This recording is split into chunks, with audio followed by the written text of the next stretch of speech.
Bonjour et bienvenue pour cette petite vidéo d'annexe information et tout ce qui sera possible d'y mettre. La vidéo d'annexe donc que j'avais dit que je ferais par rapport à ma vidéo sur les TCC. Cette vidéo donc je vais l'utiliser en traitant quand même 4 points.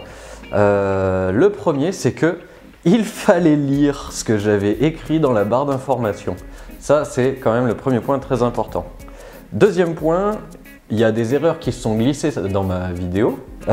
Pour autant, ça c'était des erreurs que je ne voulais pas faire. C'est pour ça que là du coup, j'aimerais bien revenir un peu dessus. Troisièmement, pourquoi est-ce que je ne fais pas de TCC? C'est ce que je disais que j'allais faire. Et le futur de la chaîne et plus particulièrement du format des va te faire suivre.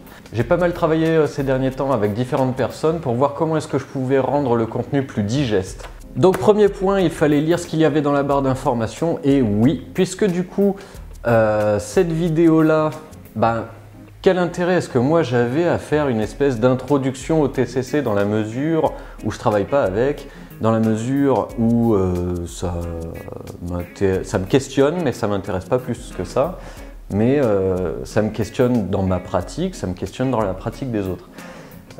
Donc du coup, cette vidéo, elle avait un parti pris, c'était d'amener les TCC, non pas comme ce qu'elles sont, mais comme dans les représentations de beaucoup de personnes qui n'y connaissent rien. Et donc du coup c'était important que pour moi que je le fasse sur le mode de ce qui est repris de la psychanalyse sans cesse, c'est-à-dire ce que je reproche aux gens qui critiquent la psychanalyse aujourd'hui, c'est qu'ils la reprochent sur des stéréotypes, sur des trucs complètement facilités et faussés, sur des choses qui remontent d'il y a 100, 70 ans, 50 ans, 60 ans, des trucs comme ça, enfin bref, sur des choses qui remontent d'il y a vraiment longtemps. Et ne prennent pas du tout en considération le fait que la psychanalyse ait beaucoup changé depuis. Mais en tout cas, ces personnes-là sont persuadées de bien savoir comment ça se passe la psychanalyse et ils vont de leurs plus beaux argumentaires pour dire des conneries. Donc du coup, je m'étais dit, c'est génial, je vais faire exactement pareil. Et j'ai pas été déçu du petit effet que ça a eu sur certaines personnes qui se sont jetés à pieds joints dans ce truc-là sans jamais lire ce que j'avais mis dans la barre d'information. Après, j'aurais pu être plus explicite, dire dans la vidéo qu'il fallait le lire, j'aurais pu dire que c'était en fin de vidéo que c'était quelque chose que j'avais fait dans ce sens-là ou quoi que ce soit. Donc voilà, il est important de voir que cette vidéo, elle est faite exprès pour dire des choses faussées, stéréotypées, et qui se base sur les tout débuts et tout ce qu'on critique toujours de ces méthodes-là, mais pas du tout sur la thérapeutique contemporaine avec les TCC. Ça m'amène au deuxième point. Autant donc ça, il y avait des erreurs que je faisais consciemment, ou en tout cas des choses que je voulais biaiser dans ce que j'amenais, comme quoi c'était seulement du comportementalisme pur et dur, sans cœur, sans empathie pour les patients ou quoi que ce soit. Ça, c'est des choses que je faisais consciemment ou quoi. Par contre, dans les commentaires, dans les gens qui m'ont contacté par mail ou dans les gens qui m'ont dit des choses très très pertinentes par rapport aux extraits vidéo d'Orange Mécanique et de Jurassic World, il y a des erreurs par contre là que je ne voulais pas faire et qui se sont glissées. C'est pourquoi là, il est très important que je puisse vous parler du travail qu'a pu faire. On a beaucoup discuté avec un psychiatre qui travaille en CMP à Paris qui s'appelle Igor Thirier. Et Igor, au début, dans ses commentaires, justement, il était plutôt agressif par rapport à ma vidéo. Au début, je me suis dit, tiens, c'est marrant, ça a fonctionné. Puis au bout d'un moment, je me suis dit, c'est moins drôle que prévu parce que ça a un peu trop fonctionné. Et puis au bout d'un moment, je me suis dit, putain, ça devient un peu agressif, c'est plus très drôle. Donc du coup, on s'est mis en lien tous les deux. On a discuté d'abord par mail et puis ensuite par téléphone. On s'est très bien entendu et il me paraissait important de pouvoir lui laisser une tribune pour qu'il puisse lui exposer ce que c'était que les TCC pour lui et comment est-ce que justement ces erreurs-là s'étaient glissées dans ma vidéo. Et donc du coup, il m'a fait un beau texte de 9 pages que je vais vous mettre en lien. Soit je vais mettre le texte en entier, j'en sais rien. Soit je vais mettre un lien pour que vous puissiez avoir accès à son texte. Et même si ça m'est toujours difficile de comprendre exactement les trucs, il expliquera comment est-ce que finalement il aurait fallu inverser les deux vidéos. C'est-à-dire que, a priori, ce que j'essaye de démontrer, enfin, ou de présenter par rapport au conditionnement pavlovien, il aurait fallu le prendre pour le skinnérien, et ce qui était pour le skinnérien, il aurait fallu le prendre pour le pavlovien. Le plus simple, c'est que je vous laisse vous référer à son texte directement, je le remettrai vraiment tel qu'il l'a écrit ou quoi que ce soit, j'y toucherai rien bien entendu. J'avais noté quelques points. Par exemple, le premier point, cher Igor, c'est la question de la boîte noire, entre guillemets. J'avais utilisé ce mot-là, bien évidemment, tu te doutes bien que c'est pas moi qui l'ai inventé, je ne l'ai pas sorti de mon chapeau. J'avais trouvé ça dans un texte de Tom Stafford qui disait que les behavioristes n'étaient pas intéressés par la boîte noire du mental, préférant se concentrer plutôt sur ce qui est observable depuis l'extérieur. Voilà, ça c'était juste un premier point. Mais donc voilà, ça c'est quelque chose que j'ai repris parce que pour moi c'était assez représentatif de l'image que j'en avais. Donc voilà, Igor il nous dit que l'extrait d'Orange Mécanique n'illustre pas ce qu'est le conditionnement skinnérien, mais que cet extrait illustre bien en revanche ce qu'est le conditionnement pavlovien. Et alors du coup, il explique en plusieurs points qui sont assez intéressants, mais où moi du coup ça m'a permis de comprendre où était un petit peu mon erreur dans mon interprétation du film. C'est-à-dire qu'a priori, il y a quelque chose d'assez important dans les TCC, c'est le côté actif-passif. Et ça reviendra plusieurs fois dans ce que j'ai repéré comme étant mes erreurs. Et ça revient plusieurs fois aussi dans ton texte. Donc cet aspect d'être actif ou passif qui détermine si on est dans du conditionnement soit pavlovien, soit skinnérien. Et donc, dans mon cas, j'avais surestimé le côté actif d'Alex parce que j'étais déjà parti vachement plus dans le côté où, quand il y a la scène où il est en train de se faire insulter par un mec et tout après avoir été conditionné, ben, il est actif, c'est-à-dire qu'il a envie de le frapper ce mec-là. Et vu qu'il a envie de le frapper, c'est là que la punition arrive, c'est là que, en tout cas, son symptôme arrive. Donc moi, j'avais interprété ça un peu trop par ce biais-là. De même que quand il y a la nénette à poil qui arrive, c'est parce qu'il y a sa pulsion qui arrive que du coup, voilà. Moi, je mettais vraiment le fait qu'il était actif là-dedans. Sauf que toi, tu appuies sur le fait qu'il est passif dans le conditionnement. Alors que moi, j'ai pris le côté actif, mais alors qu'il était déjà conditionné. Donc voilà. Cependant, tu parles quand même à un moment donné d'une phobie par conditionnement pavlovien et entretenu par conditionnement. Donc en fait, tu vois que dans tous ces trucs-là, pour quelqu'un qui a juste quelque chose de théorique par rapport au TCC, au conditionnement ou quoi que ce soit, c'est assez difficile de faire la distinction. Cette question de la phobie par conditionnement pavlovien et entretenu par conditionnement, bah, moi j'ai filé dedans quoi. Ensuite, Igor nous dit que l'extrait de Jurassic World n'illustre pas ce qu'est le conditionnement pavlovien. Cet extrait illustre par ailleurs très mal le conditionnement skinnérien. Encore une fois, pour moi, il y avait une question d'actif-passif que je ne mettais pas au bon endroit par rapport à ce que vous avez fait. Et du coup, je tiens à dire que même encore maintenant, c'est pas clair dans ma tête. Même avec tes explications, et il y a quelqu'un d'autre qui m'a expliqué les choses selon ton angle de vue à toi aussi, ça m'a pas beaucoup aidé. Après, je pense que vous faites pas l'erreur.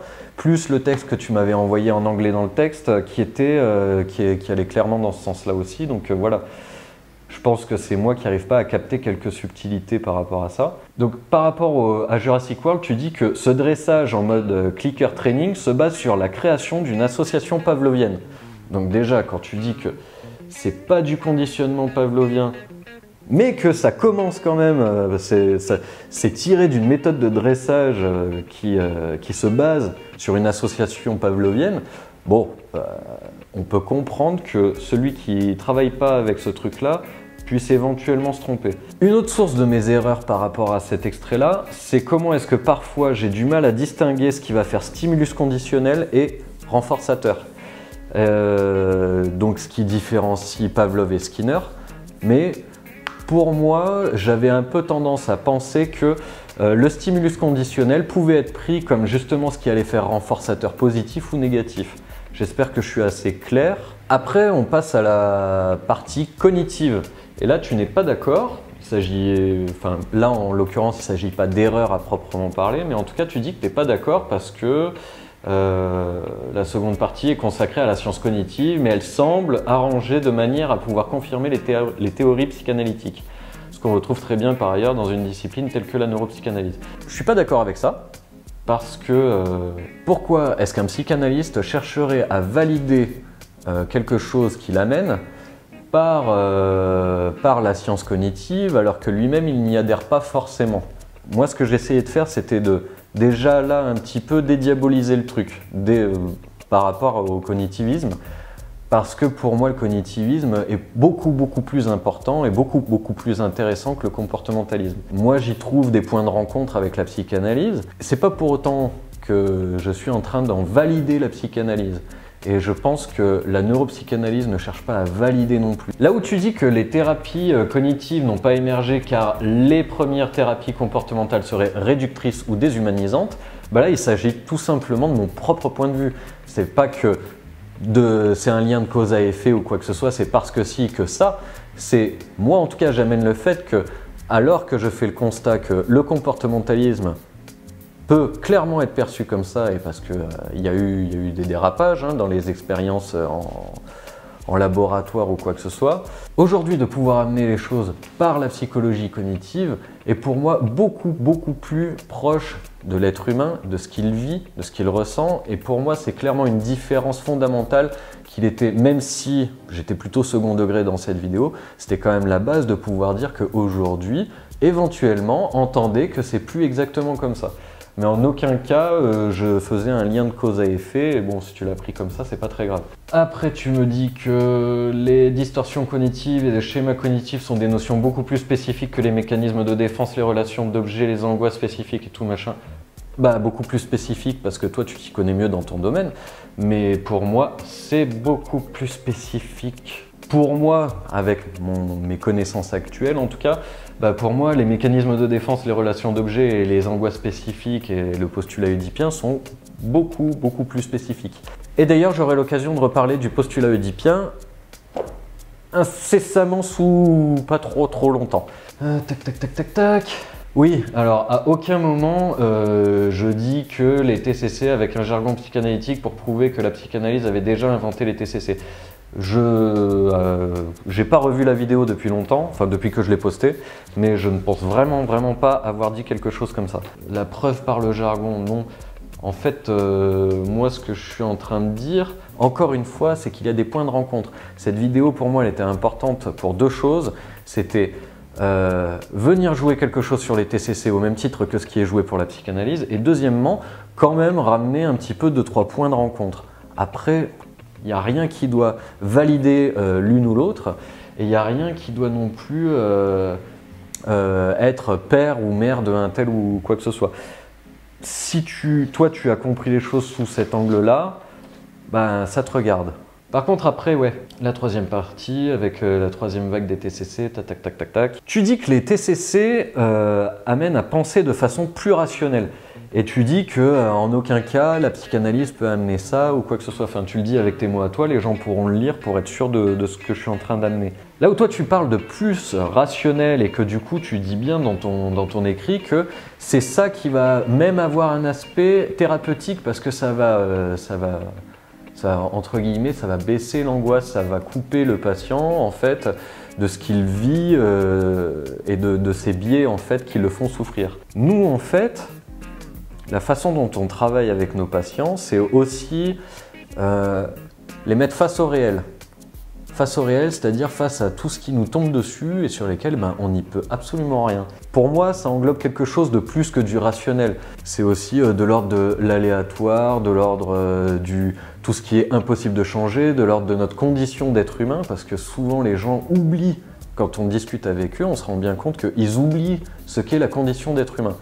Et le réel, c'est ça, c'est comment est-ce qu'on peut avoir ce rapport qui nous permet à un moment donné de prendre notre désir d'un côté, prendre le réel de l'autre et voir dans quelle mesure est-ce que notre désir, on va pouvoir l'écouter et y accéder ou pas, en fonction de ce qui est vraiment le réel.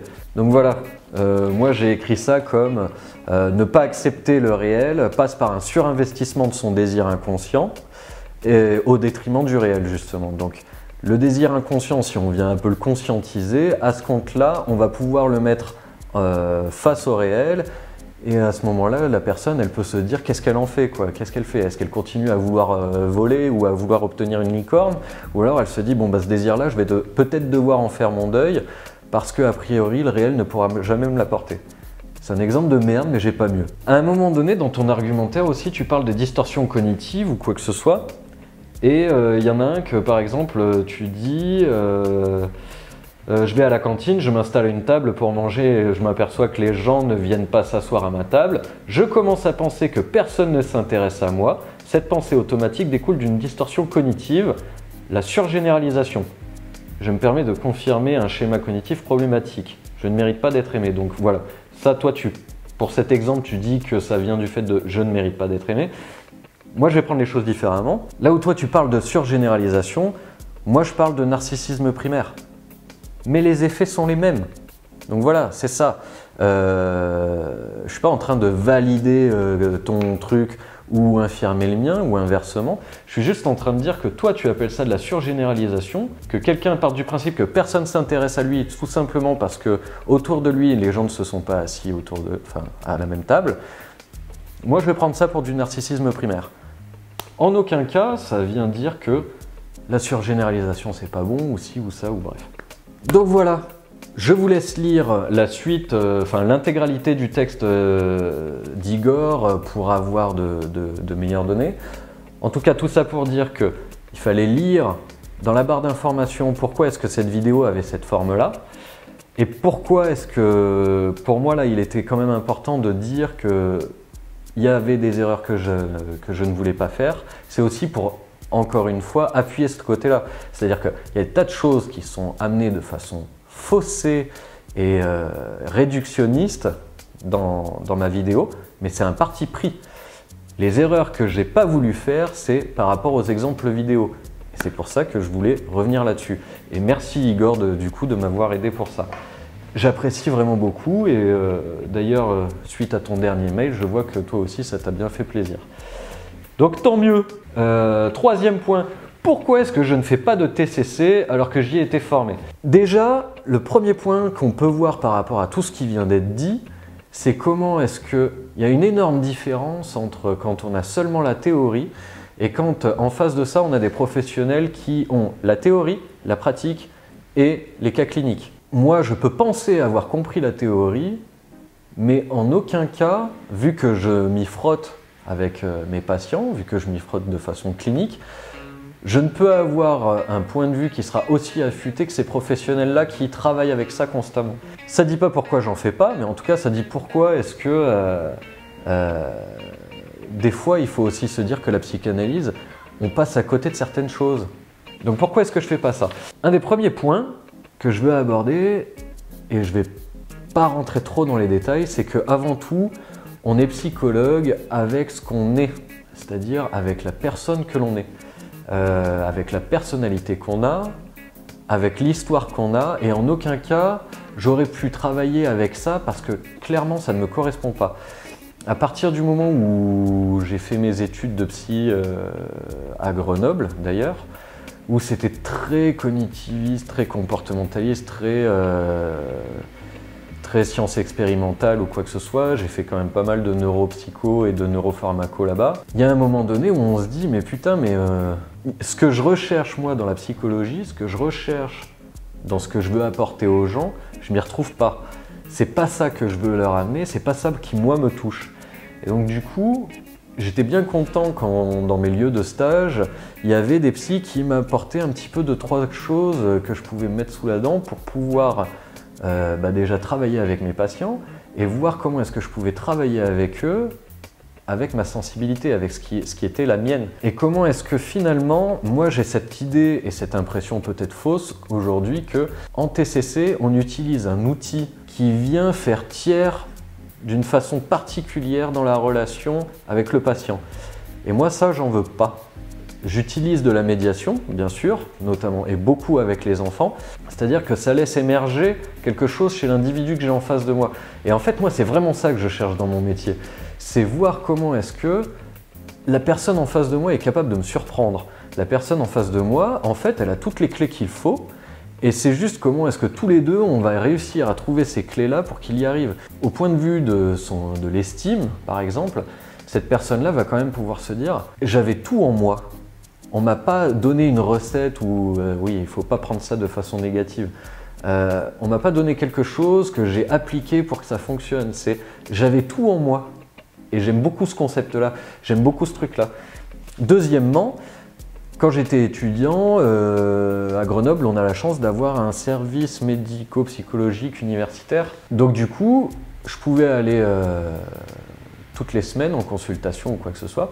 Et là aussi, j'y ai trouvé quelque chose qui vraiment me correspondait. Je suis tombé sur un super psy qui m'a bien correspondu, qui a bien réussi à entendre ce que je souhaitais lui faire entendre. Et encore une fois, ça participe au fait que ce que j'entendais en cours, ça allait pas vraiment avec moi, la réalité de ce que je vivais et de ce que je voulais mettre en pratique aussi dans ma vie professionnelle, quoi. Donc du coup, ça fait déjà deux choses, c'est-à-dire que j'avais mon vécu de patient et j'avais mon vécu émotionnel et pour moi, ça c'est des choses vraiment très très importantes. Une dernière chose, et pour moi peut-être, enfin je ne sais pas s'il y a une hiérarchie dans les points que je vous dis, mais en tout cas un point très important de pourquoi est-ce que je travaille pas avec les TCC, c'est la question de la demande du patient. C'est-à-dire que le patient vient avec une demande, il vient nous voir parce qu'il est déprimé, il vient nous voir parce qu'il est anxieux, il vient nous voir parce qu'il est ci, parce qu'il est ça, parce qu'il a tel symptôme. Et nous, ça, on appelle ça la première demande. Et moi, j'ai peur, j'ai l'impression qu'en TCC, on va du coup élaborer avec l'individu, enfin avec le sujet, on va lui dire, bah, voilà, super, on a cette problématique-là, on va se donner des objectifs, on va essayer de les atteindre en faisant ça, ça, ça et ça dans nos séances. Et voilà, c'est un peu réducteur, hein, j'en conviens ce que je dis, mais moi c'est la vision que j'ai, c'est que pour moi les TCC, ça va aller dire, et vous pourrez dire le contraire dans les commentaires, hein, c'est votre espace, vous pouvez y mettre ce que vous voulez. Pour autant, moi ce que je pense, c'est que vous pouvez avoir un patient qui a une demande un jour, mais le lendemain, et à chaque fois dès la deuxième séance, ils viennent avec une nouvelle demande. Et des fois, c'est pas si compliqué de traiter ces demandes-là. Des fois, c'est des choses assez simples qui se mettent en mouvement très très vite. Et malgré tout, la personne, elle revient, et elle revient, et elle revient. Parce que sa demande, elle évolue au même titre que son désir, sa demande, elle évolue au même titre que son rapport au réel, justement, son rapport à tout ce qu'elle est capable d'imaginer, de comprendre et de se représenter. Et moi, ça, je l'ai vécu de l'intérieur par ma thérapie déjà quand j'étais étudiant. Et c'était une thérapie avec un psychologue clinicien, c'était pas du tout avec un psychanalyste. Le psychanalyste est arrivé après, une fois que j'étais diplômé et blablabla. En tout cas, voilà, tout ça, la question de la demande du patient, pour moi, c'est quelque chose de très important. Et c'est pour ça qu'il ne s'agit pas de savoir si les TCC sont mieux ou pas, ou si la psychanalyse est mieux ou pas. Moi, ce que je perçois, c'est que surtout, en fait, on ne fait pas les mêmes choses, on ne vient pas chercher la même chose. Et je pense que ce qui serait bien, c'est que les patients soient au courant de ça pour qu'ils ne viennent pas chercher la même chose chez les deux. Ce qui serait bien, c'est que le patient soit au courant de ce qu'il va chercher en TCC et que le patient soit au courant de ce qu'il va chercher en psychanalyse. De ce qu'il va chercher en TCC et que le patient soit au courant de ce qu'il va chercher en psychanalyse. Parce qu'on n'offre pas la même chose. Voilà. Le futur de Va te faire suivre. Il faut que je me dépêche, j'ai un patient dans 5 minutes. Le futur de Va te faire suivre. Je vais changer la forme des épisodes. Plutôt que de faire un truc long, je vais tâcher et tenter, c'est pas encore gagné, de faire un truc en 2 parties. Une partie hyper simplifiée, hyper pour tout le monde et tout machin, et une deuxième partie où je m'amuserai, moi, à aller plus dans le vif du sujet, dans un truc beaucoup plus théorique et un peu plus ardu. Donc ça fait que pour ceux qui sont sur la chaîne, et je les en remercie, qui aiment juste la psycho mais qui sont pas dans des trucs de dingue ou quoi que ce soit, et qui n'ont pas envie de se casser le cerveau, eh ben, ils auront ces premiers Va te faire suivre sur un sujet, et ensuite tu auras pour aller plus loin. Alors je sais pas comment est-ce que je vais appeler ça, mais pour aller plus loin, c'est le seul truc qui me vient en tête depuis qu'on a élaboré ça. Donc voilà. Il y a aussi, je peux le dire, c'est pas bien grave, des collaborations qui arrivent. Donc voilà, fondamentalement, avec ce que je suis en train de tourner là, j'ai 4 épisodes en même temps sur le feu en ce moment. Et je vais tâcher de faire bien pour les autres épisodes, je vais tâcher de faire au mieux. Et de faire en sorte que la chaîne évolue au même titre que moi j'évolue avec la chaîne et que ce soit plus sympa, plus agréable pour vous. Voilà. Sur ce, j'espère que cette vidéo d'Annex n'était pas trop chiante, que vous avez pu y trouver des trucs intéressants. Je vous dis à très bientôt